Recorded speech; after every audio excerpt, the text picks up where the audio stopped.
So today we're going to be talking about some of the ways a narcissistic mother's emotional neglect affects you into adulthood. Please don't forget to click the subscribe button and the notification bell, and this way every time I upload a new video, you dear one will be the first to know. So today we're diving deep into what it means to have a narcissistic mother and some of the consequences of living with someone who is supposed to nurture you, who is supposed to pull you in, who is supposed to be your confidant, who is supposed to be the person who has your back. This is the person who is supposed to protect you from the evils of the world. And yet, when you have a narcissistic mother, the person that you need to fear the most is actually living with you. This is the person that you love. This is the person that emotionally and psychologically, and even on a subconscious level, your entire being has been born to love and to need and to crave. And so there are great consequences that happen when you have a parent, specifically a mother in this case. This is someone who is hurting you. When you have a narcissistic mother, you have a mother who is unstable. You have a mother who has anger issues. You have a mother who is highly critical of you. You have a mother who is very defensive. You have a mother who cannot see herself. You have a mother who is shrouded in entitlement, and this entitlement shows up in many different ways. It's really amazing when you look back on your life and you begin to understand what a narcissistic mother is, and especially if you are someone who believes that you were raised by a narcissistic mother. As you begin to educate yourself, things are going to click. You're going to understand that mom felt entitled to emotionally exploit you, that she felt like she was completely within her right to minimize you, to value you, mock you, make fun of you, put you down in front of your family, friends, and even your boyfriends or girlfriends. Now, this is a mother who is exploitative. This is a mother who is lacking empathy for her child, and chances are if she lacks empathy for her own child, she lacks empathy across the board. The really confusing thing for the adult child of a narcissistic mother is that she may have many faces. She might be the chief of police and people might love her. She might be a pastor at a church and people that go to her congregation think she's awesome. She might be the head of PTA and everybody at the school thinks you have the best mom in the whole world. And so it can be quite mind-bending when you are the daughter or the son of a narcissistic mother and the world is telling you that she's great and your experience of her is not so great. And it can make you feel very lonely. It can make you feel confused. I think we also have to consider that we are taught that we should honor our mother and father, which is very confusing. And that's a very black and white statement. There are some parents who should have never been blessed with children. There are some parents who never should have had children. And there are some parents who are absolutely evil and malevolent to their children. And that's a fact. And so those of us who are trying to figure out why we feel the way we feel about ourselves and trying to make peace with our past, we have to accept that part of what we're going to go through is this state of like, is it me or is it them? Well, the way I was treated, is that even worth complaining about? Like I didn't have it as bad as some other children. And so we doubt ourselves, we doubt how we feel. And narcissistic parents play off this. If we came from a family that was very well-to-do, we're told that we don't have a right to complain. Look at the children in Africa. Look at the children here. Look at this one over there. Think about Susie Q down the block. So we're taught to devalue or minimize our own experiences, which is all part of narcissism, because narcissists want to remain in control of your perception of them and your perception of reality. And I've always talked about this, and it's profound, this idea that when you have a narcissist in your life, you are going to feel as if your inner reality clashes with your external reality. And then it's like, well, whose reality is real? Is it my mother's reality that's real, or is it my reality that's real? She's telling me I don't have a right to feel this way, but I feel this way. And part of your growth and part of your evolution and developing a success mindset in spite of this narcissism, in spite of these experiences, is you learning to honor how you feel first and work from there. Honoring your experiences, honoring your perceptions, honoring your emotions, honoring what you believe happened, And from that space, giving yourself permission to feel everything and learning not to allow people on the outside to tell you what is appropriate for you to think and what is appropriate for you to not think. In time, if there is something that needs to be tweaked with the way that you're perceiving a situation, as long as you're not a narcissist yourself, you will be open to those ideas once you develop a sense of faith and trust in yourself. And it does help to work with people who understand these dynamics, who can help validate you in the process and on the road to recovery. So the first issue that we're going to talk about are trust issues. So if you've had a narcissistic mother, you're going to have trust issues. And you're going to have trust issues because the person who was supposed to take care of you, the person who was supposed to love you, did not show up for you. And you're going to have trust issues also because how she appears on the outside is very different than how she appears on the inside. You're going to see that a narcissist knows when they can act appropriately and when it's safe to act inappropriately.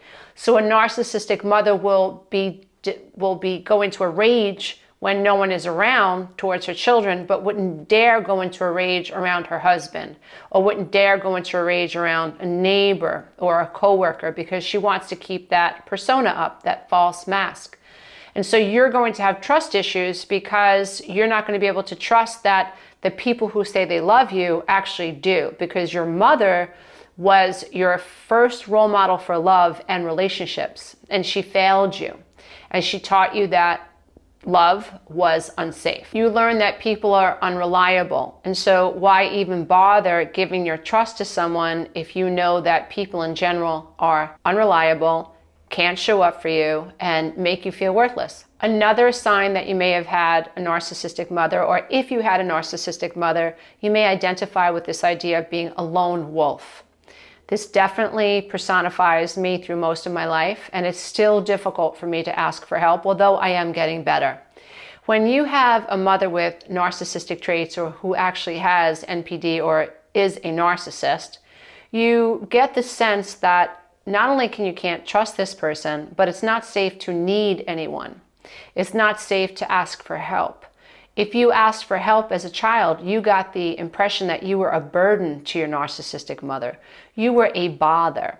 And in my case, for instance, I got the sense that the best way to get my mother's love was to leave her alone, was to not need, was to stay in the darkness and just ache for her love and hope that some way, somehow, I would be able to figure out how to be good enough to gain her love.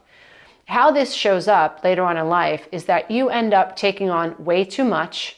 You end up not paying attention to when you're overwhelmed. You end up working yourself to your own detriment without asking for help. You don't feel worthy of help. You think that asking for help is a sign of weakness, and you struggle with anyone ever perceiving you as a burden because it triggers your shame that you felt as a child. Another sign is, or a consequence, is poor self-care. How do you know that you're worthy of self-care except that the people that are supposed to love you infuse you with the idea that you are worthy of self-care? So I personally feel that when we have narcissistic mothers who neglect us in terms of our emotions, in terms of how we think, like we're just being ignored, our mothers are indifferent to us, then the us that we think we are is not valuable. So why would I take care of something or some aspect of myself, i.e. myself, if I've never gotten the impression or the message that the self that I am is valuable? People generally tend to take better care of things that they think are valuable. But when we have no assigned value for the self as adults, it's very difficult to take care of the self and to put the self first. Narcissistic mothers do a wonderful job at infusing their children with this idea that they are not good enough. And those of us who are on this journey and struggle with the I am not enoughness wound, we have to learn how to love the self. We don't have the data in our brain for how to love the self. We have never felt completely loved for the self, and so we don't know how to care for the self. And it really is a retraining of the subconscious mind, and even a retraining of the neurological pathways in our brain. And reaffirming a new or recreating a new perception of self, a new self-identity. We also have to develop a new positive self-identity. And along the path, what we do is we end up assigning a value to the self that we are, and then it becomes a little bit easier to love the self and care for the self that we have found, that we now have assigned value to. Another way that this shows up in terms of how we respond to being neglected by a narcissistic mother is that we fear losing control. If you fear losing control, it might be because your emotions felt so out of control as a child. It could be because your mother was so out of control and you were constantly looking for a way to feel in control. One of the things that we do as children is we tone ourselves down. So if mom is really super upset, if she is excitable, if she's not calming down, if she's raging, and if she's criticizing us or she's treating us with indifference, this causes us to feel very emotionally destabilized. We don't feel safe. If our mother isn't safe, if mom isn't grounded, then I can't feel grounded as a child. So what a child then does is the child then tries to control themselves. So we end up pushing down our emotions. We end up pretending we're okay. We end up fawning. Sometimes we freeze. So we can't run away. We can't fight our parents, but we can fawn and we can freeze. And so what happens to us as adults is we end up feeling like we need to be in control of everything. Now this could manifest as an eating disorder. This could manifest as anxiety in relationships. This could manifest as being really stringent when it comes to time. This could manifest as feeling like someone is like disrespecting us by not honoring our time, but we can really be rigid about that. And so if you've had a narcissistic mother, I encourage you to look back and to see if you have any of these issues. Can you relate it to feeling so out of control as a child? And is your need for control today as an adult, do you think that has anything to do, or can it have anything to do with being raised by someone who you felt was out of control? So is your attempt to control your emotions, control other people's emotions, control what people do when they show up? So see if you can tie this back to feeling out of control as a child. Because the way that we respond to external stimuli shapes our personality, and temperament ends up becoming a personality over time. And our environment definitely shapes our personality, our identity of self, or a lack of identity of self, and certainly affects how we feel and what we associate pain and pleasure with today. So if as a child I associated pain with feeling out of control, then as a child, I developed coping strategies that help me feel in control. So suppressing my emotions, although that might have made mommy happy, I might still be doing that at the subconscious level and not realizing it, that is actually comforting me at some level, although it's maladaptive. So part of growing towards a more success mindset and staying on the personal development path, in spite of having these situations with the narcissistic mother, I will be able to break through those patterns of belief that have kept me stuck for so long. Another effect of being raised by a narcissistic mother is that you might find yourself attracted to those with high narcissistic traits. And there are people that believe that this is our attempt to finish unfinished business from childhood, that there was this energy being, although it was narcissistic, ego-centered, minimizing, devaluing, critical, and all that fancy stuff. There was someone that we loved, that we were supposed to bond to, that we never achieved that milestone with. And so in our adult life, we might be caught in a cycle of repetition. We might be caught in a cycle of repetition compulsion. We might be caught in a cycle of trying to get this unmet need in childhood met in adulthood, although it would be subconscious, because consciously we're not going to be attracted to someone who treated us the way our parent did if our parent was a narcissist. But on a subconscious level we would, because we have these unmet wounds. We're giving off a specific energy, and as we know in the quantum field, like attracts like. And so although I might be more codependent, for instance, I might fear abandonment, believe it or not, I'm going to be attracted to someone who triggers that fear of abandonment because it's what I know.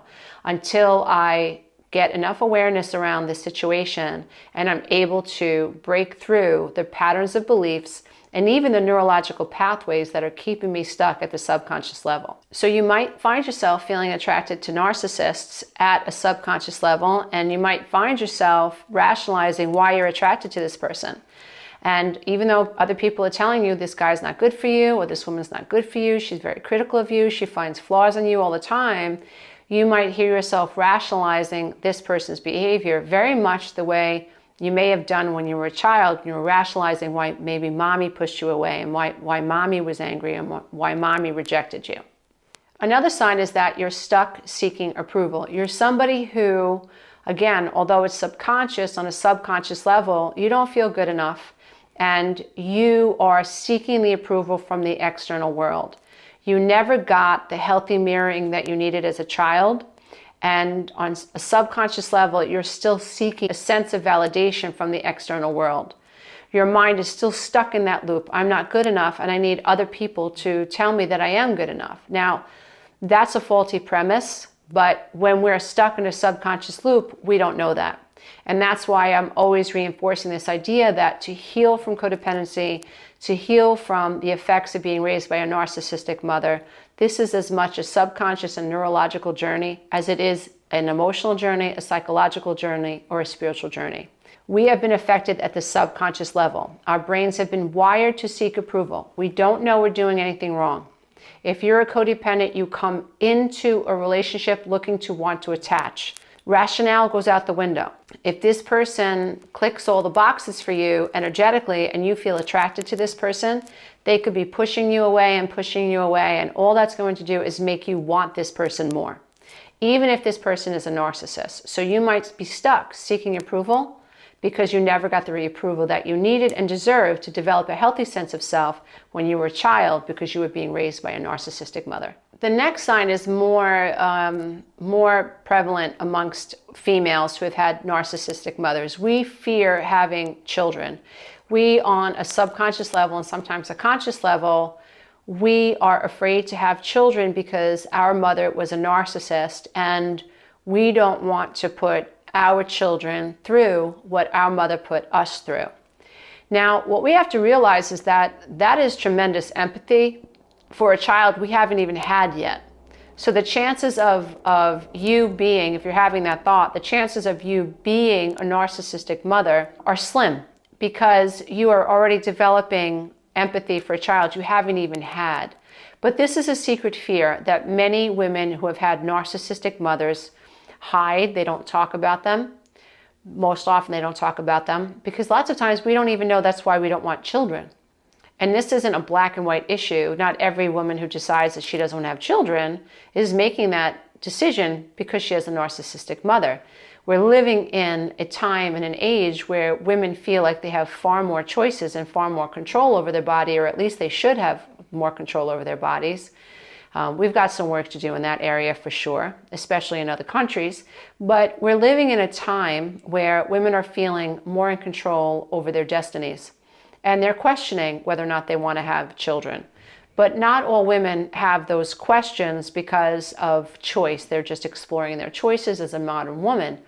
Some of us, many of us who have had narcissistic mothers, are questioning whether or not we should have children because we had a narcissistic mother. The last sign we're going to talk about is this idea that we lack self-confidence. And again, it makes sense. So my sense of self originates from what my mother and my father think about me.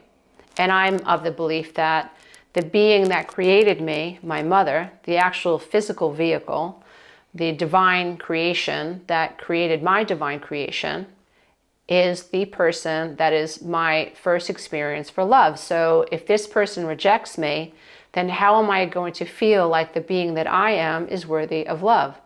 If I don't feel like I can trust the being who gave birth to me, that I am worthy to be loved, then how do I believe that the being that I am is worthy of love? How do I develop trust that I have something to offer the world and that other people should respect me? I don't have those feelings. I don't have those senses. I don't feel one with this idea that I am capable, that I am competent. I can't develop self-confidence if the being who gave birth to me destroyed my confidence in the self by eliminating the ability for me to love the self, First, a mother would have to love the being that I am and be able to more than just tolerate my screaming and my incessant needs as an infant. A mother would have to somehow be able to convince me, the little being that I am, that in spite of all my demands and in spite of all my needs, I'm enough to be loved and I deserve to be nurtured. And when that goes awry, the being that the child is cannot develop a healthy sense of self. They cannot develop a sense that they are worthy. And without feeling worthy, it's almost impossible to develop self-confidence.